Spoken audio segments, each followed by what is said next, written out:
Bonjour, je suis Aurélie de la Chouette Blanche et aujourd'hui je vais vous lire le conte de la mère de clan de la 12e lune du livre de Jamie Sams, Les 13 mères originelles. Ça correspond en fait à la 3e partie que vous écoutez si vous souhaitez participer à un cercle avec une facilitatrice de cercle, ou même si vous souhaitez juste écouter les contes, c'est très intéressant aussi d'écouter la 2e partie.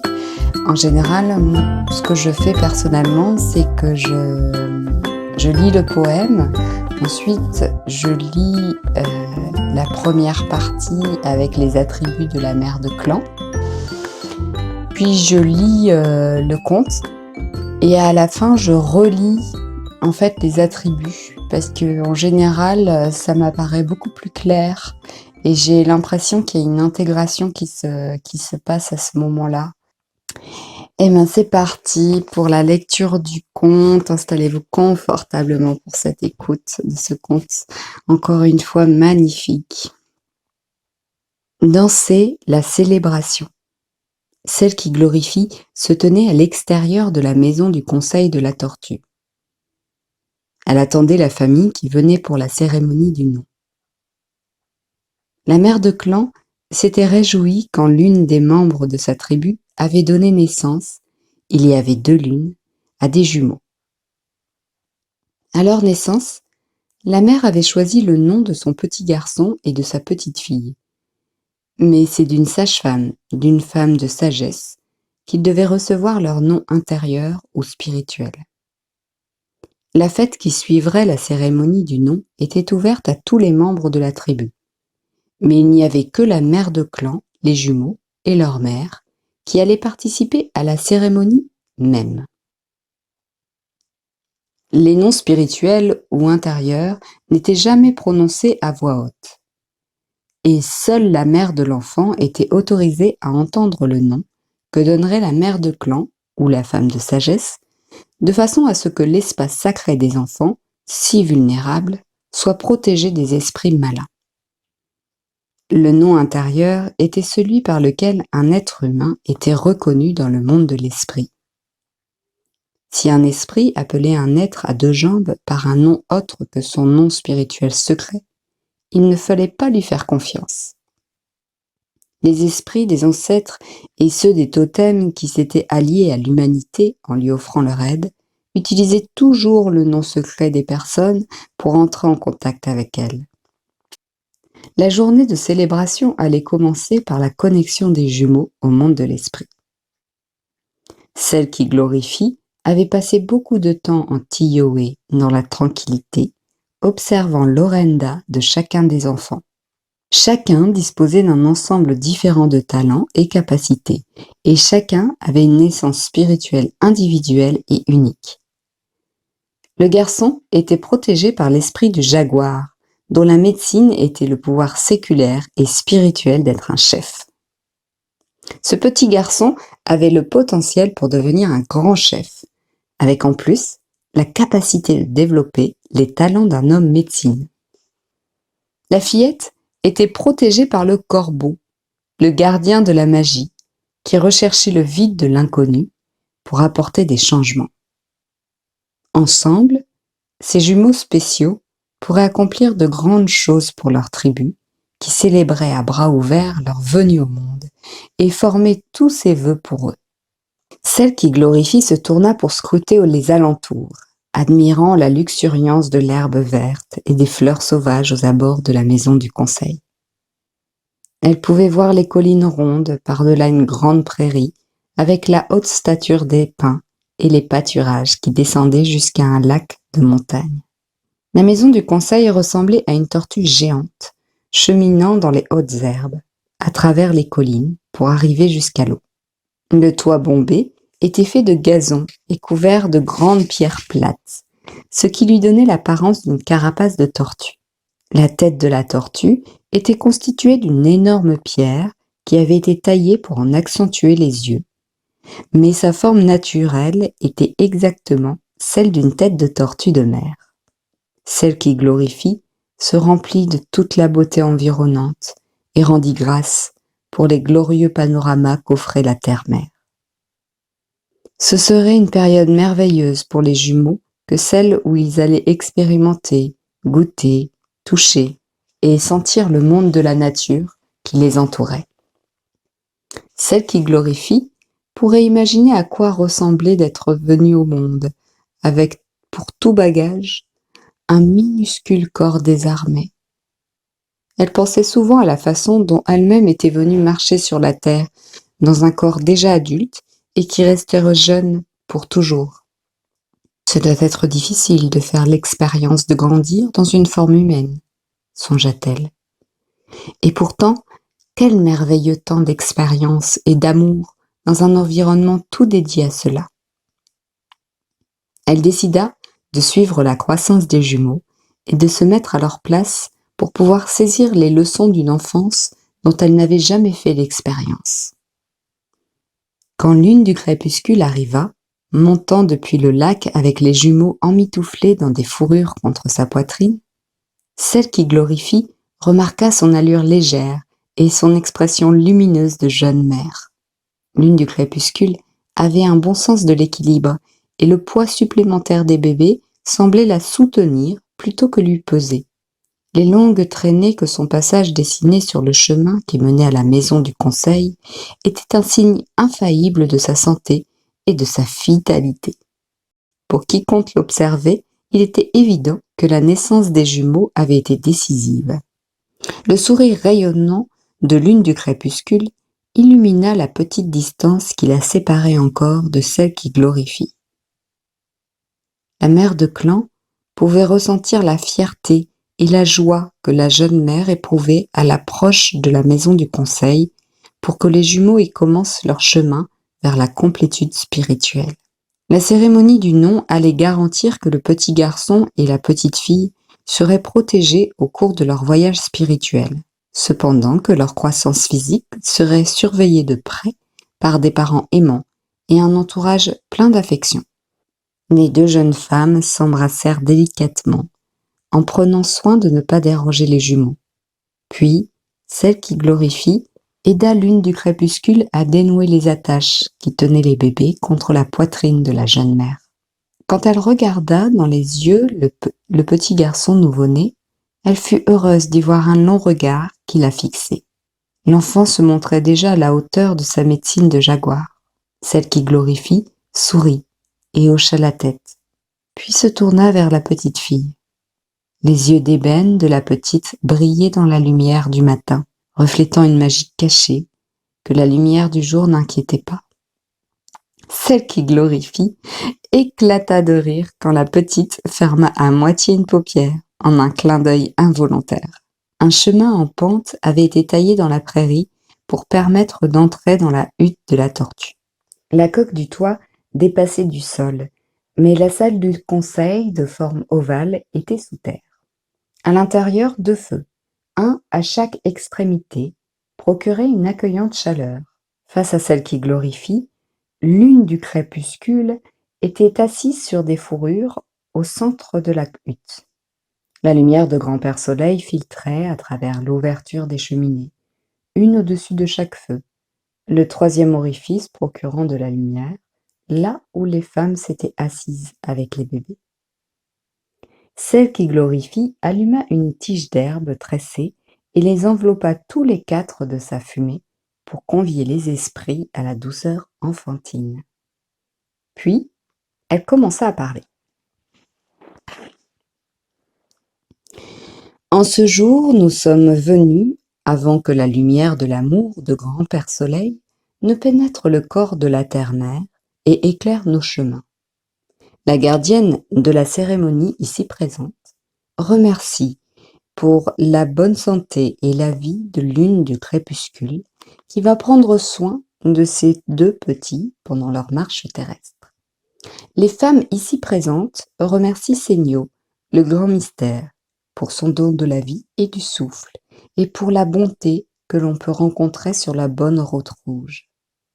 Les mères ici présentes remercient Yéodase, la terre-mère, pour l'abondance qu'elle donne gracieusement, afin de soutenir leur chemin sur la route terrestre. Nous rendons grâce aux animaux enseignants, qui protègent les esprits de ces jumeaux et qui nous ont offert d'être leur totem. Et celle ici présente qui cherche des réponses demande humblement que les esprits des ancêtres la guident pour trouver les noms de ces deux petits, de façon qu'ils soient reconnus dans le monde de l'esprit.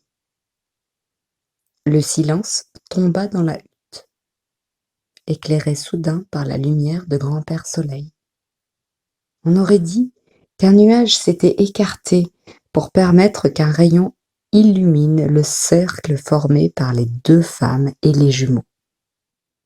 Celle qui glorifie sourit, puis ferma les yeux, comme si elle regardait dans son propre cœur, éclairé par l'amour, l'éclat d'amour que Grand-Père Soleil lui avait envoyé par l'ouverture du toit.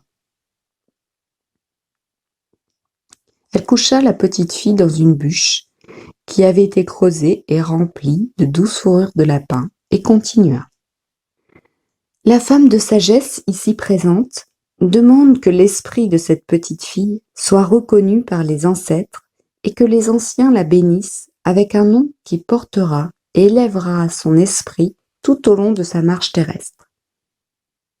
La mère de clan, ici présente, demande que les esprits de la nature, qui seront les enseignants dévoués de l'enfant, viennent dans la hutte pour connaître sa nature intérieure, qu'ils vont honorer tout au long des jours et des nuits de sa vie humaine, en lui apportant réconfort et courage, jusqu'au moment où elle devra abandonner son habit de chair et retourner de l'autre côté, dans le camp du monde spirituel. Pour ces demandes, les femmes ici présentes rendent grâce et célèbrent le chemin de beauté que suivent tous les esprits appelés dans la hutte sacrée. La petite se mit à gazouiller et à roucouler, comme si elle comprenait, et elles commencèrent à regarder quelque chose d'invisible qui planait au-dessus d'elle. Celle qui glorifie sentit et vit les esprits qui venaient honorer la vie de cet enfant et faisaient cercle autour de leur petite assemblée. En tant que gardienne des cérémonies et des rituels, elle fut heureuse de voir que Lune du crépuscule avait senti le changement à l'arrivée des esprits dans la hutte. Elle essayait de cacher sa nervosité en tapotant le dos du petit garçon qu'elle tenait contre son épaule. Celle qui glorifie rassura la jeune mère. Tout était comme cela devait être. Les esprits qui étaient rassemblés là étaient bienveillants et bons. La mère de clan observa chaque esprit qui venait effleurer la petite et bénir son esprit en touchant son orenda ou essence spirituelle. Puis, celle qui glorifie sentit le nom spirituel de l'enfant émerger du fond de la connaissance intérieure de son cœur, et comme une bulle, s'élever de son cœur à ses lèvres, et se déverser dans la hutte comme le bruit d'une eau claire. Lune du crépuscule. Les anciens ont béni ta fille avec le nom par lequel elle sera connue dans le monde de l'esprit. Elle s'appellera Chant du calumet, et le corbeau sera son protecteur.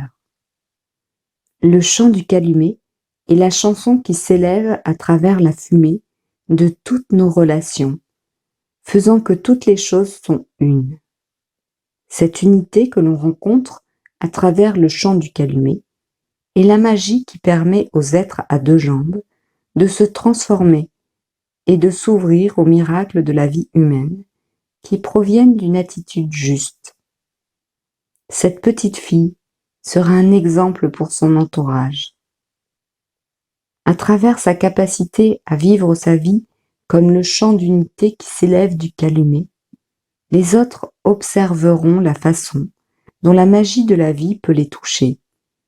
Ils verront que la magie survient quand l'humilité et la gratitude sont présentes. Après avoir rendu grâce pour les bénédictions données par les anciens et après avoir remercié les esprits de la nature d'être venue prendre part à la cérémonie, la mère de clan donna la permission à tous les esprits qui s'étaient rassemblés là de repartir, suivre à présent leur chemin. Lorsque la hutte de la tortue fut vide, la femme de sagesse remit Chant du Calumet à sa mère et prit le petit garçon dans ses bras. En rencontrant son regard courageux, celle qui glorifie fut impressionnée par la connaissance dont témoignaient les yeux de l'enfant. C'était comme s'il pouvait voir à travers son corps à elle et à l'intérieur de l'étendue de son orenda. Cet enfant n'avait peur de rien et ferait un excellent chef et homme médecine pour sa tribu. Comme sa sœur, le petit était l'un de ses ancêtres qui était revenu pour s'engager dans un nouveau tour sur la roue de médecine en cheminant une fois de plus sous une forme humaine. Alors que la mère de clan posait l'enfant dans le berceau en bois, la petite main toucha un de ses doigts et le serra comme un poing, comme s'il voulait retenir son attention. La femme de sagesse étendit son esprit pour essayer de se connecter à l'intention de l'ancêtre qui lui faisait signe à travers ce corps minuscule. Lorsque leurs pensées furent en contact dans la fusion de leur espace sacré, elle entendit ces pensées. « Grand-mère, je suis venue pour enseigner aux miens l'importance d'équilibrer son chemin spirituel avec le rôle dans lequel chacun choisit de cheminer au cours de sa vie. J'ai l'intention d'être l'exemple vivant d'un homme qui a équilibré ses capacités de raisonnement et son bon jugement avec la réceptivité spirituelle du principe féminin. Voudras-tu m'assister dans ce voyage et être mon enseignante ? Celle qui glorifie répondit par un hochement de tête à l'ancien dans un corps de bébé, laissant la chaleur de son corps courir dans ses mains et le petit poing qui tenait son doigt. Puis débuta le même cérémonial de remerciement que celui dont elle s'était servie pour donner un nom à sa sœur. Elle invita tous les alliés spirituels du petit garçon à venir dans la hutte, et quand ils furent tous assemblés, la femme de sagesse commença ses demandes au grand mystère.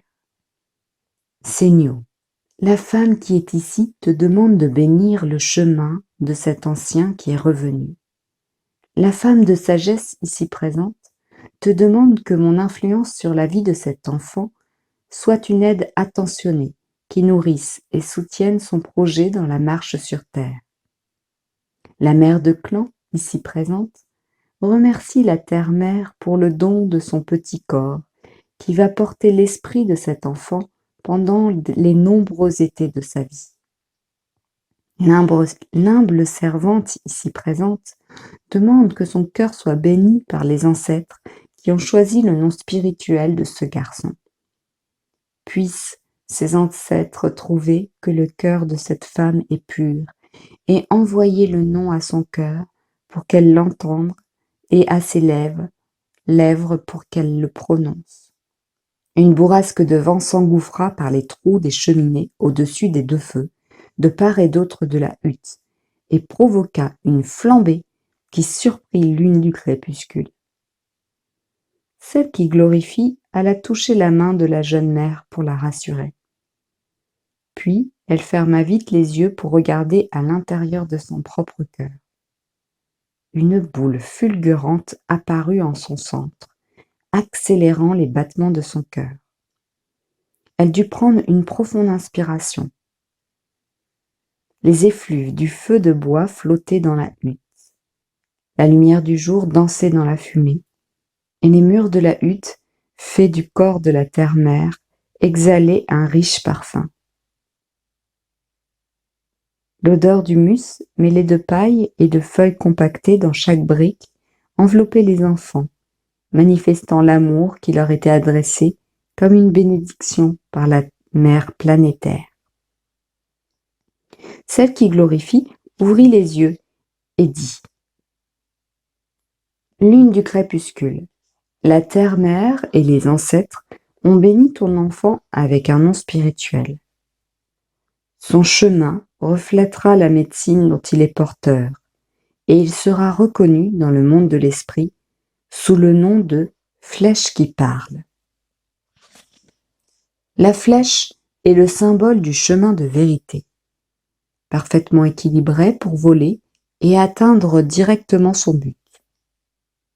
Ce garçon deviendra grand, et c'est la vérité qui s'exprimera par sa bouche. Flèche qui parle guidera son peuple pour son exemple, tout comme il utilisera sa médecine pour soigner et sa sagesse pour apprendre aux autres à remercier pour la vérité dans leur vie. Ensemble, tes enfants auront de nombreuses occasions de montrer à votre tribu comment suivre le chemin de beauté. Lune du crépuscule resta un instant dans le recueillement, intégrant tout ce que la mère de clan avait dit.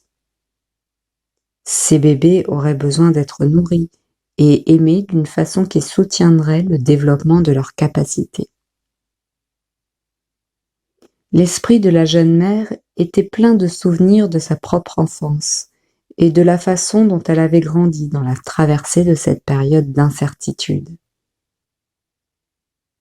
Elle se souvenait combien ces années d'adolescence avaient pu être inconfortables parfois, et comme elle s'était sentie si peu à sa place au milieu des autres jeunes femmes de la tribu.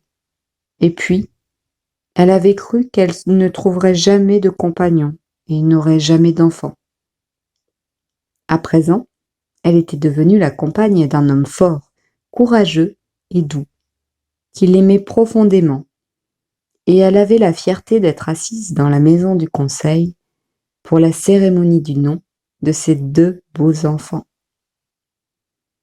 Elle ressentit qu'elle devait cette abondance dans sa vie à la mère de clan assise en face d'elle, qui l'avait guidée et lui avait prodigué ses encouragements aimants, et qui partageait à présent l'un des plus précieux moments de sa vie de jeune mère.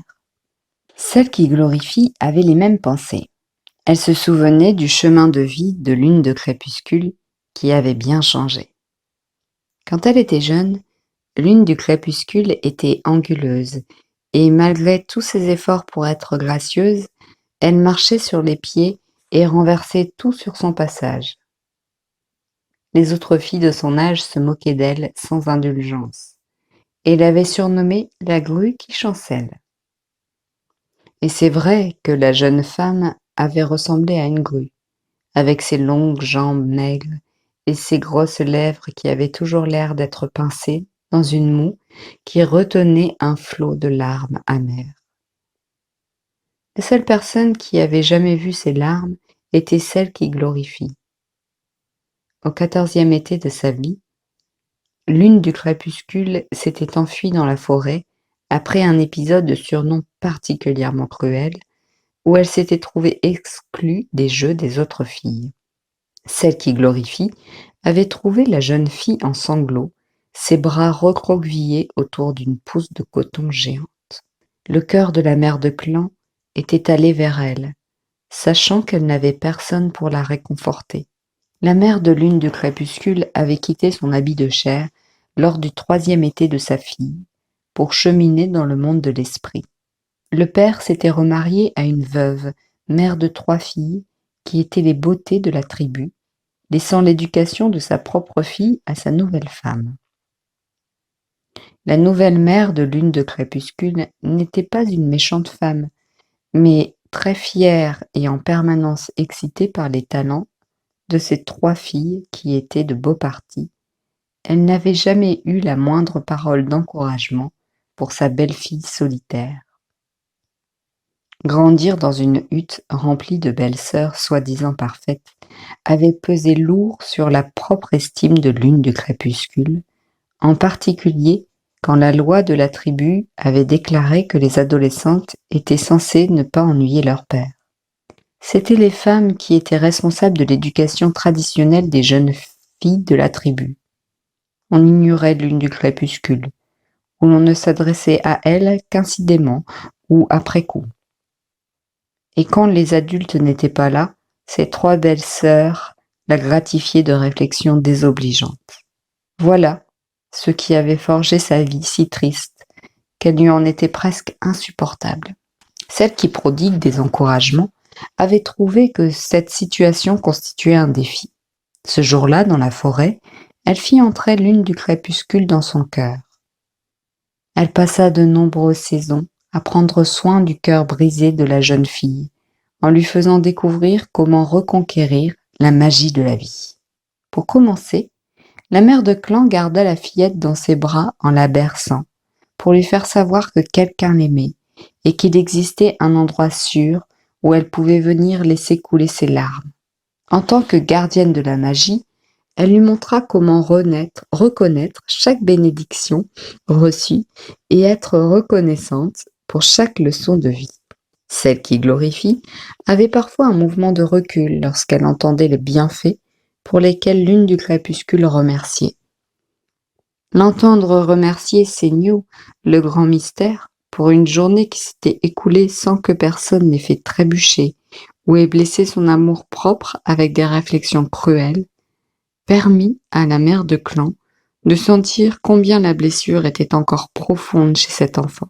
Elle continua à prodiguer à lune du crépuscule des encouragements aimants et à célébrer chaque réalisation de la jeune fille.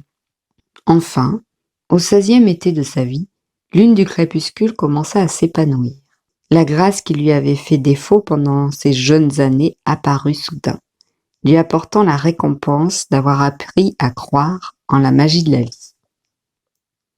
Toutes les leçons de celle qui glorifie sur l'importance de rendre grâce de façon à créer un espace pour l'abondance qui réside dans le chemin de beauté avaient porté leurs fruits. En apprenant à remercier, lune du crépuscule avait aussi appris à ouvrir l'espace ou recevoir les bénédictions qui lui étaient envoyées. La magie d'être devenue une jeune femme pleine d'assurance était arrivée à maturité grâce à celle qui glorifie, qui l'avait guidée avec compassion et bienveillance. Les nuits où elle pleurait sur elle en silence avant de s'endormir appartenaient au passé. Elle était à présent une jeune femme gracieuse et souple comme un roseau, montrant sa force intérieure, sa connexion à son Orenda et au grand mystère.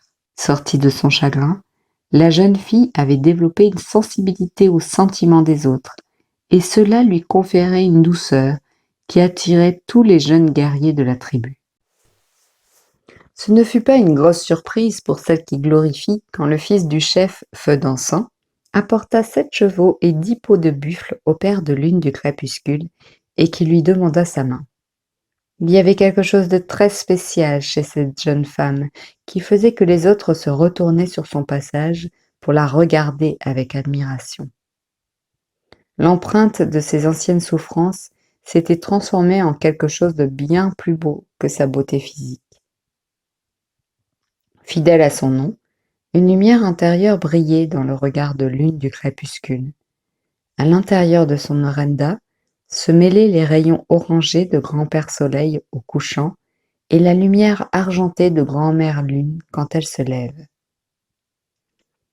À la naissance des jumeaux, lune du crépuscule vit en ses enfants la manifestation des bénédictions qu'elle avait reçues grâce à sa profonde reconnaissance.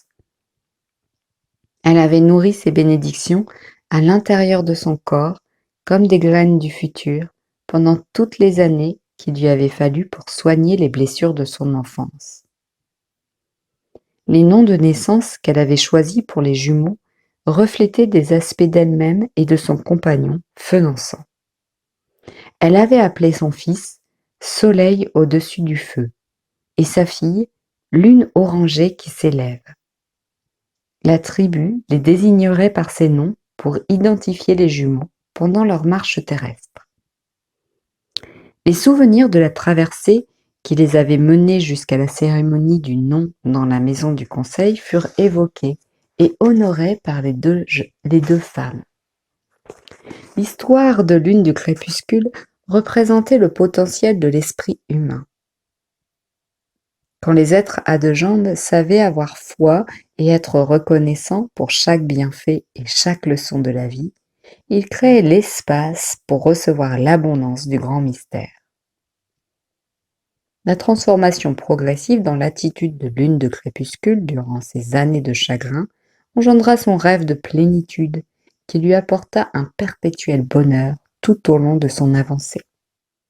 Elles sortirent de leurs souvenirs pour revenir au ressenti de l'instant présent lorsque celle qui glorifie déclara : « Les femmes ici présentes remercient tous ceux qui leur sont liés pour les dons d'une vie d'abondance à laquelle pourvoit le grand mystère.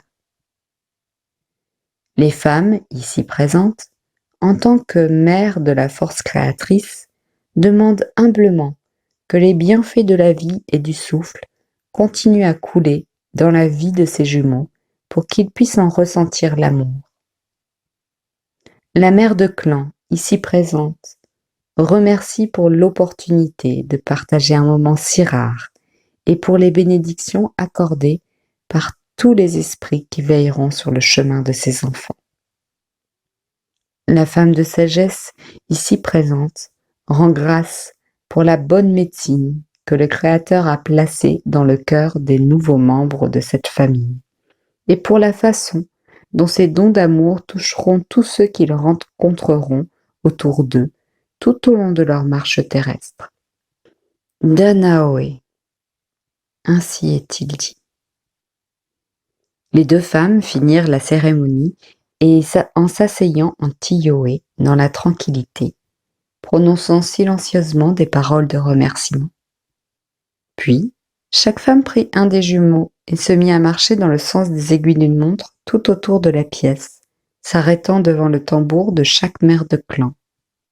Les jumeaux étaient ainsi rituellement introduits au don qu'apportait chacune des 13 mères. Ils se trouvaient bénis par la présence du crâne de cristal de chaque mère de clan, qui détenait les enseignements spirituels et la sagesse que chacune pouvait communiquer. Quand l'une du crépuscule et celle qui glorifie sortirent de la maison du conseil de la tortue avec les jumeaux, elles trouvèrent feu d'encens qui les attendait. Rayonnant, le père prit sa fille des mains de celle qui glorifie et descendit le sentier avec sa famille jusqu'au lac. L'endroit pour la célébration avait été préparé et tous les membres de la tribu avaient revêtu pour l'occasion leurs plus beaux habits de cérémonie en peau de daim. Des viandes d'élan, de cerf et de buffle rôtissaient sur des feux à ciel ouvert et le doux fumet d'une soupe à la citrouille et au baies flottait dans l'air. Les femmes servaient du maïs grillé et des racines sauvages dans de larges bols en bois sur un lit de purée d'herbes cuites. La piste de danse avait été nettoyée. Les tambours de powwow s'étaient mis en cercle, attendant que les plus désireux parmi les membres de la tribu viennent exprimer par la danse leur joie pour la famille. Une pleine journée de fête s'écoula. Les derniers rayons de grand-père Soleil touchèrent l'horizon à l'ouest de la nation du ciel, amenant en multitude les glorieuses couleurs du crépuscule. Dans l'est du ciel, Grand-mère Lune s'était déjà levée face à Grand-père Soleil. Comme deux danseurs, ils offraient de partager leur cœur et leurs mains avec la même qualité d'expression merveilleuse que celle dont avaient fait preuve les humains de la tribu en ce soir de célébration. Celle qui glorifie ne fut pas la seule à remarquer la signification des présages apparus dans la grande nation des étoiles. Le père de Feu d'Encens, le chef, qui s'appelait Ours qui protège, observa silencieusement les lumières convergentes de la danse des grands-parents célestes. Ours qui protège déclara, en prélude à la danse : « Nous nous sommes assemblés ici pour célébrer la naissance et l'entrée dans la vie spirituelle de mes deux petits-enfants. Comme à chaque fois que notre tribu s'agrandit, nous remercions le grand mystère pour les générations nouvellement nées qui incarnent la continuation de la vie.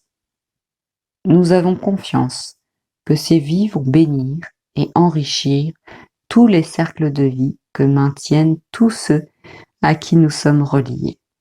Nous rendons grâce pour la célébration du fait d'être vivants, d'être des humains qui respirent et à qui tout ce dont ils peuvent avoir besoin est donné dans l'abondance de notre terre-mère. » Nos grands-parents, grand-père Soleil et grand-mère Lune ont béni cet événement en montrant leur visage et en dansant ensemble dans le ciel de ce soir. Les jumeaux grandiront comme ces deux danseurs du ciel, en apportant une bonne médecine à notre tribu, de façon différente, mais aussi belle l'une que l'autre. Pendant que nous dansons et célébrons ce nouveau commencement, il est bon de nous rappeler combien le don de la vie est précieux et de montrer par notre célébration notre gratitude à la Terre-Mère et au Ciel Père. Danaoe. Des cris de joie mêlés des rythmes des tambours vinrent appeler les danseurs à la danse. Les hommes entrèrent en premier dans le cercle en tant que protecteurs des femmes, des enfants et des plus âgés. Comme toujours, ils s'avançaient en éclaireurs pour s'assurer que le chemin était sûr pour ceux qui allaient les suivre. Puis vinrent les femmes, quelques-unes portant un berceau sur leur dos, ce qui permettait aux toutes petits de sentir le rythme des battements de la terre-mère à travers celle des tambours. Les enfants suivaient. Enfin, les plus âgés s'installèrent aux places d'honneur autour du cercle, représentant les années de sagesse qui avaient rassemblé le cercle de la tribu dans l'unité, comme une grande famille élargie. Celle qui glorifie resta près d'ours qui protègent, admirant les danseurs et la façon dont chacun exprimait sa gratitude à travers ses pas ou ses saluts. Au cœur de la nuit, les feux illuminaient les visages, réjouis des danseurs. C'était comme si le monde entier partageait la joie de cette nuit. La mère de clan était aussi la gardienne des cérémonies et rituels. Regarda ses enfants de la tribu et vit la bonté en chacun et dans tout. Elle loua silencieusement le grand mystère pour la bonté et la protection qu'il lui avait confiée. Elle savait que chaque cérémonie et rituel permettait une célébration et que chaque célébration était une façon de retourner sa gratitude à celui qui a fait toute chose. Quand les enfants humains ouvraient leur cœur pour rendre grâce, ils ouvraient aussi pour recevoir et pour proclamer les joies de la bonne route rouge. Lune du crépuscule toucha le petit sac de médecine attaché à son cou, fait de cuir d'élan et de plumes de dindon. La jeune femme se souvenait qu'elle avait recherché son vrai soi à travers la compréhension de la médecine de l'élan, qui est estime de soi, et plus tard à travers la médecine du dindon, qui est de lâcher prise et laisser aller son chagrin. Sa sincère reconnaissance lui avait apporté la vie dont elle avait toujours rêvé, trouvant un compagnon aimant qui rendait grâce à qui elle était. Après avoir vu la danse céleste de grand-père Soleil et grand-mère Lune, celle qui glorifie fut assurée que ces deux beaux enfants, à qui l'on venait de rendre honneur, béniraient la tribu en continuant le legs d'amour et de respect mutuel initié par leurs parents. La mère de clan regarda vers la grande nation des étoiles et vit l'être d'un nuage se diriger tout près de grand-mère Lune. Alors qu'elle remarquait qu'aucun autre nuage ne gratifiait la nation du ciel, cet unique nuage prit la forme du totem de la mère de clan, le bison.